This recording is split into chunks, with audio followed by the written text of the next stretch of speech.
जय हिंद, जय भारत। मैं हूं रीना सुथार और स्वागत है आप सभी का सैनिक न्यूज विद रीना में।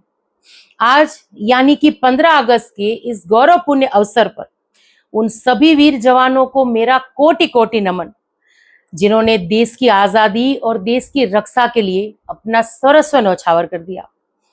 उनके इन बलिदान और त्याग की वजह से ही आज हम आजादी की इस खुली हवा में सांस ले रहे हैं और इसी आजादी और देश के प्रति समर्पण की भावनाओं को नमन करते हुए मैं हमारे इन सभी serving person, pensioners, family pensioners और इस वीडियो को देख रहे हमारे सभी सम्मानित दर्शकों को स्वतंत्रता दिवस की हार्दिक शुभकामनाएं देती हूँ।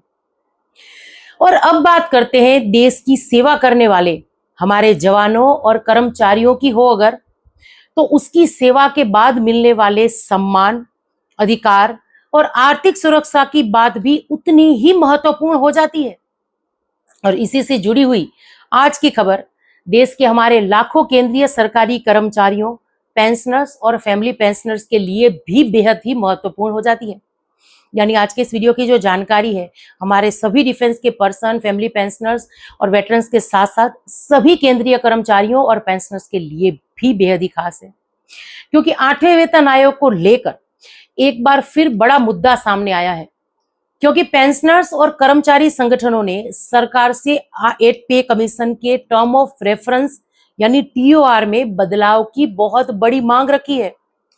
और यह सबसे बड़ी मांग इसलिए भी हो जाती है क्योंकि देखिए 1 जनवरी 2026 से पहले रिटायर हुए कर्मचारियों की पेंशन, फैमिली पेंशन और अन्य रिटायरमेंट बेनिफिट्स के रिवीजन को 8वें वेतन आयोग के दायरे में स्पष्ट रूप से शामिल किया जाना चाहिए। और ये बात भी इन लोगों के ध्यान में आई है। साथ ही टर्म ऑफ रेफरेंस में इस्तेमाल किए गए एक खास शब्द को हटाने या बदलने की मांग की गई है। लेकिन अब सवाल यह है कि आखिर पेंशनर संगठनों को ऐसी मांग क्यों करनी पड़ी? 70 लाख पेंशनर्स से इसका क्या जुड़ा हुआ है? पुराने पेंशनर्स की पेंशन पर इसका क्या असर पड़ सकता है? और क्या इससे आने वाले समय में पेंशन रिवीजन का रास्ता साफ हो सकता है? आज के इस वीडियो में इस पूरी खबर को बेहद ही आसान भाषा में समझेंगे। एक एक स्लाइड के माध्यम से इसको समझाऊंगी कि ये मांग अपने आप में इतनी खास क्यों हो जाती है। तो आप सभी के लिए ये वीडियो बेहद ही महत्वपूर्ण होने वाला है। वीडियो में अंत तक बने रहिएगा। और जो इस चैनल के माध्यम से मैं जानकारियां शेयर करती हूँ, पसंद आ रही है, यूजफुल रह रही है, तो लाइक और शेयर कर दीजिएगा। इस वीडियो को हाइप करके हर एक कर्मचारी पेंशनर्स तक वीडियो की जानकारी पहुंचाइएगा। आप चाहें तो चैनल को ज्वाइन कर सकते हैं, लेकिन अगर सब्सक्राइब नहीं किया है जल्दी से पहले चैनल को सब्सक्राइब कर लीजिए, नोटिफिकेशन ऑन करिए, फिर वीडियो को देखना कंटिन्यू करिए। तो चलिए इसी के साथ आज के इस वीडियो की शुरुआत। तो आए दिन हम मीडिया में ऐसी खबरें सुनते हैं, चाहे प्रिंटिंग मीडिया हो, चाहे इलेक्ट्रिक मीडिया हो, जहां पर फिटमेंट फैक्टर को लेकर बात की जाती है। इसके साथ साथ एचआरए, टीए जैसे अलाउंसेस में बढ़ोतरी की बात की जाती है, या हमें जानकारी मिलती है कि हमारे देश के हर एक राज्य में 8वें वेतन आयोग की कमेटी जो है वो दौरा कर रही है, मीटिंग्स कर रही है। तो इसी के बीच देखिए अभी एक नई मांग जो सामने आई है, जो हमारे इस देश के 2 बहुत बड़े संगठनों ने 8वें वेतन आयोग की कमेटी के सामने रखी है, और वो मांग है टर्म ऑफ रेफरेंस में बदलाव की। और अब आप कहेंगे कि टर्म ऑफ रेफरेंस जो है वो तो पहले ही स्वीकृत हो गए हैं, यानी नोटिफाई हो गए हैं, तो फिर इसमें बदलाव की मांग क्यों, और ये मांग अपने आप में इतनी जरूरी क्यों हो जाती है? तो चलिए विस्तार से इसके बारे में बात करते हैं। देखिए 8वें वेतन आयोग की बड़ी खबर है ये। पेंशनर्स की नई मांगे क्या है? 8वें केंद्रीय वेतन आयोग यानी 8 सीपीसी के टर्म ऑफ रेफरेंस में स्पष्टता की मांग यहां पर की गई है। 1 जनवरी 2026 से पहले रिटायर हुए कर्मचारी की पेंशन का भविष्य, यानी 31 दिसंबर 2025 तक जो रिटायर होकर आए हैं उनका क्या? कहीं ना कहीं उनके भविष्य को लेकर जो चिंता है इन कर्मचारी या पेंशनर्स के संगठन में, उसको लेकर ये मांग जो है वेतन आयोग की कमेटी के सामने गई है। चलिए विस्तार से इसको समझते हैं। 70 लाख परिवारों के भविष्य का सवाल है ये। केंद्र सरकार के पेंशनर्स और फैमिली पेंशनर्स जिन पर इस फैसले का सीधा असर होगा, और असर कैसे होगा? देखिए यहाँ पर ये जो मांगे हैं इन 2 कोई बड़े संगठन ने की है, जिसके बारे में मैंने वीडियो की शुरुआत में बात की थी। भारत पेंशनर समाज लगभग 10 लाख केंद्र सरकार के पेंशनर्स का प्रतिनिधित्व करने वाला प्रमुख संगठन है ये। और इसके साथ साथ all India defence employees federation रक्षा क्षेत्र के सिविलियन कर्मचारियों की आवाज जिन्होंने इस मुद्दे को प्रमुखता से उठाया है। संगठन, जिन कोई भी ऐसे बड़े संगठन होते हैं, इसके साथ जितनी मात्रा में कर्मचारियां जो पेंशनर्स जुड़े होते हैं, इसी से इसकी ताकत का अंदाजा लगता है। और सरकार भी ऐसे संगठन की बात शायद ज्यादा सुनती है जिनके साथ काफी मात्रा में पेंशनर्स या कर्मचारी जुड़े होते हैं। अब देखिए, सबसे पहले ये समझिए कि टर्म ऑफ रेफरेंस है वो क्या है और ये इतना महत्वपूर्ण क्यों हो जाता है। क्योंकि बहुत सारे हमारी ऐसी फैमिली पेंशनर्स भी होंगी या सर्विस पेंशनर्स भी होंगे जिन्होंने टीओआर ये शब्द पहली बार सुना होगा। आप सबको ये तो पता है कि 8वें वेतन आयोग के तहत हमारी सैलरी या पेंशन में बढ़ोतरी होगी, ये तो आपको सबको पता है। लेकिन ये बढ़ोतरी कितनी होगी, कौन कौन से अलाउंसेस में कितना बदलाव चाहिए, कितनी बढ़ोतरी चाहिए, ये कौन तय करेगा? तो ये तय करेगा टर्म ऑफ रेफरेंस। इसीलिए टर्म ऑफ रेफरेंस इतने महत्वपूर्ण हो जाते हैं। अब देखिए, टर्म ऑफ रेफरेंस ये तय करती है कि सरकार आने वाले दिनों में किन किन सिफारिशों पर अपनी आखिरी मोहर लगाएगी, और वो जो सिफारिशें हैं वो 8वें वेतन आयोग की कमेटी टर्म ऑफ रेफरेंस के माध्यम से ही तैयार करती है। ये वेतन आयोग का कार्य क्षेत्र और काम की शर्तें हैं, ये बताता है कि किन विषयों पर विचार करना है। यानी एक बार अगर टर्म ऑफ रेफरेंस में कोई मांग शामिल हो जाती है तो ये 100% शक्यता बनती है कि उस मांग पर वेतन आयोग की कमेटी सिफारिशें तैयार करेगी और केंद्र सरकार उस पर सहमत होगी। अब देखिए, 8CPC की अगर बात करें तो टर्म ऑफ रेफरेंस के दायरे में रहकर ही सिफारिशें तैयार करती है 8वें वेतन आयोग की कमेटी। अगर टर्म ऑफ रेफरेंस में पेंशन रिवीजन का स्पष्ट जिक्र नहीं होगा तो आयोग उस पर ठोस सिफारिश कैसे तैयार करेगा? इसीलिए टर्म ऑफ रेफरेंस में बदलाव की मांग सबसे ज्यादा जरूरी है। और जब टर्म ऑफ रेफरेंस नोटिफाई हुए थे ना, तभी भी ये मुद्दा आया था सोशल मीडिया में, ये चाहे इलेक्ट्रिक या प्रिंटिंग मीडिया में इसके बारे में बात हुई थी कि इस बार टर्म ऑफ रेफरेंस में स्पष्ट तरीके से पेंशनर्स का जिक्र क्यों नहीं है। जबकि अगर बात करें 7वें वेतन आयोग की, यानी पहले से लेकर 7वें वेतन आयोग तक हर एक वेतन आयोग में टर्म ऑफ रेफरेंस में पेंशनर्स का जिक्र स्पष्ट शब्दों में था, तो इस बार क्यों नहीं है? और इसी के बाद ये चिंता हो रही थी कि कहीं ऐसा तो नहीं है कि इस 8वें वेतन आयोग में जो है टर्म ऑफ रेफरेंस में अगर पेंशनर्स को शामिल नहीं किया गया तो 8वें वेतन आयोग में पेंशनर्स की पेंशन में बढ़ोतरी नहीं होगी। हालांकि जब एक साथ ये आवाज उठी तो सरकार ने भी इसके बारे में जवाब दिया था। अब सरकार ने क्या जवाब दिया ये भी देख लेते हैं। संगठनों की 3 प्रमुख मांगे पहले समझ लीजिए। 1 जनवरी 2026 से पहले के रिटायरीज के लिए ये मांग जो बेहद ही महत्वपूर्ण हो जाती है, और ये मांग वो है कि टर्म ऑफ रेफरेंस में स्पष्ट रूप से लिखा जाए कि 2026 से पहले रिटायर हुए कर्मचारियों की पेंशन का भी रिवीजन होगा। हमें आश्वासन चाहिए, मुंह जबानी नहीं चाहिए, हमें लिखित में आश्वासन चाहिए।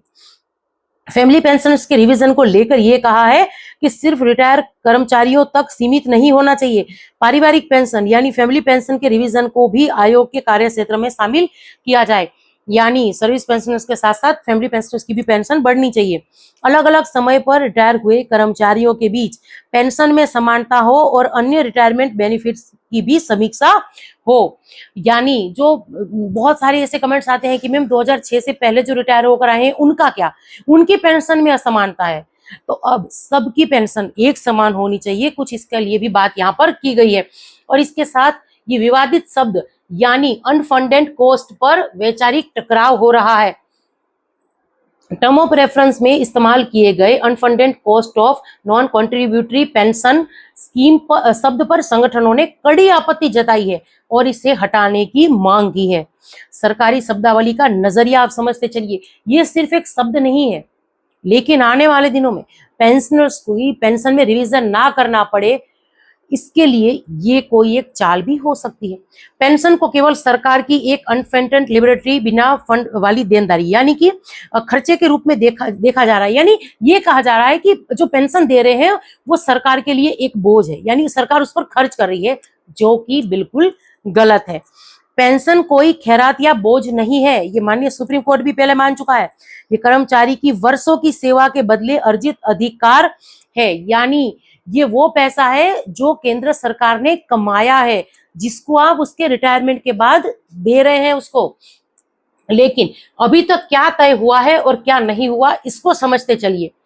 जो प्रक्रिया में है, यानी अभी जो कंफर्म है उसकी बात करें। 8CPC द्वारा सिफारिशें तैयार करने का काम जारी है, अलग अलग राज्यों का दौरा हो रहा है, उनकी मांगे सुनी जा रही है। पेंशनर संगठनों द्वारा टर्म ऑफ रेफरेंस में बदलाव की आधिकारिक मांग हो रही है। सरकार का पिछला आश्वासन कि पेंशनर्स के हित सुरक्षित रहेंगे, यानी सरकार आश्वासन तो दे चुकी है, जो अभी बिल्कुल ही तय नहीं है उसके बारे में बात करें तो पेंशन में कितने प्रतिशत की बढ़ोतरी होगी तय नहीं है, फिटमेंट फैक्टर कितना होगा ये भी कंफर्म नहीं है, मिनिमम पेंशन कितनी तय होगी ये भी नहीं है। हालांकि यहाँ 45,000 मिनिमम पेंशन की बात की गई है, मांग है। एरियर्स कितना मिलेगा ये भी तय नहीं है। हमें सरकार के द्वारा अंतिम फैसला जो लिया जाएगा उसका इंतजार करना पड़ेगा। अब देखिए, मौखिक आश्वासन बनाम लिखित गारंटी की अगर बात करें तो सरकार को जब पूछा गया था पेंशनर्स के हित को लेकर तो आश्वासन क्या मिला था। केंद्रीय मंत्री जितेंद्र सिंह ने आश्वासन किया था कि पिछले वेतन आयोग की तरह ही पेंशन और फैमिली पेंशन का रिवीजन किया जाएगा, यानी सभी पेंशनर फैमिली पेंशनर्स को वेतन आयोग मिलेगा। लेकिन संगठनों की मांग है कि ये जो आप कह रहे हैं उसको लिखित में दीजिए। संगठनों का तर्क है कि सिर्फ मौखिक आश्वासन काफी नहीं है, टर्म ऑफ रेफरेंस के आधिकारिक दस्तावेज में इसका स्पष्ट लिखित प्रावधान होना चाहिए ताकि भविष्य में कोई कानूनी या तकनीकी अड़चन न आए। तो कुछ इस तरीके से जो है सरकार से लिखित में मांगा जा रहा है। अब 8वें वेतन आयोग की रूपरेखा या समय रेखा के बारे में भी थोड़ा समझते चलिए। वर्तमान स्थिति क्या है, यानी अभी संगठनों द्वारा टर्म ऑफ रेफरेंस ड्राफ्ट पर आपत्तियां और सुधार की मांग की जा रही है। इसके साथ सरकार द्वारा टर्म ऑफ रेफरेंस को अंतिम रूप देना और आयोग की कार्य प्रणाली का विस्तार हो सकता है। और इसके बाद 2027 की पहले छमाही यानी जून 2027 से पहले जो है 8 पे कमीशन द्वारा सरकार को अपनी अंतिम रिपोर्ट और सिफारिशें सौंपने की संभावना है। हो सकता है कि उससे पहले ही जो ये सिफारिशें हैं ये आ जाए। अब एक नजर में टर्म ऑफ रेफरेंस के अंतिम ड्राफ्ट पर दे देते हैं। 8 सीपीसी का गठन हो चुका है, लेकिन असली दिशा इसके टर्म ऑफ रेफरेंस से ही तय होगी। 1 जनवरी 2026 से पहले रिटायर हुए 70 लाख से अधिक पेंशनर्स का भविष्य इस बात पर निर्भर करेगा कि टर्म ऑफ रेफरेंस में पेंशन रिवीजन और पेंशन पैरिटी को कितने स्पष्ट शब्दों में शामिल किया जाता है। और इसके साथ सरकार की ओर से आने वाले टर्म ऑफ रेफरेंस की अंतिम आधिकारिक अपडेट पर नजर बनाए रखें। सोशल मीडिया में जो अफवाहें आ रही है उस पर हालांकि हमें ध्यान नहीं देना है, लेकिन जो भी ऐसी कोई डिटेल वगैरह होगी इस चैनल के माध्यम से हम जरूर से शेयर कर देंगे। और एक बात यहाँ पर मैं वो भी शेयर कर दूं कि देखिए, हमारे बहुत सारे पेंशनर फैमिली पेंशनर्स ये बात जानते होंगे कि 7वें वेतन आयोग में जो है 1 जनवरी 2016 से जो लागू हुआ था उसमें हालांकि पेंशनर्स और कर्मचारियों को एरियर तो मिला था, सैलरी या पेंशन में जो डिफरेंस था उसका एरियर तो मिला था, लेकिन अलाउंसेस का पैसा जो था कर्मचारियों का जो उस टाइम सर्विस में थे उसको केंद्र सरकार ने नहीं दिया था। तो इस 8वें वेतन आयोग में भी पेंशनर्स और फैमिली पेंशनर्स के साथ अन्याय ना हो, इसके लिए ये सब लोग प्रयास कर रहे हैं और हम सभी को इनके प्रयासों को सैल्यूट जरूर से करना चाहिए। अब आप इस बारे में क्या सोचते हैं कमेंट्स के माध्यम से जरूर से शेयर करिएगा। और यहाँ तक अगर आप आए हैं, आपने पूरा वीडियो विस्तार से देखा है, पूरी जानकारी अगर ध्यान से सुनी है और ये सारी जानकारी आपको उपयोगी लगी है, यूजफुल लगी है, तो अपने साथियों के साथ इसको शेयर जरूर से करिएगा। और इसी के साथ आज के इस वीडियो से विदा लेती हूँ। जय हिंद।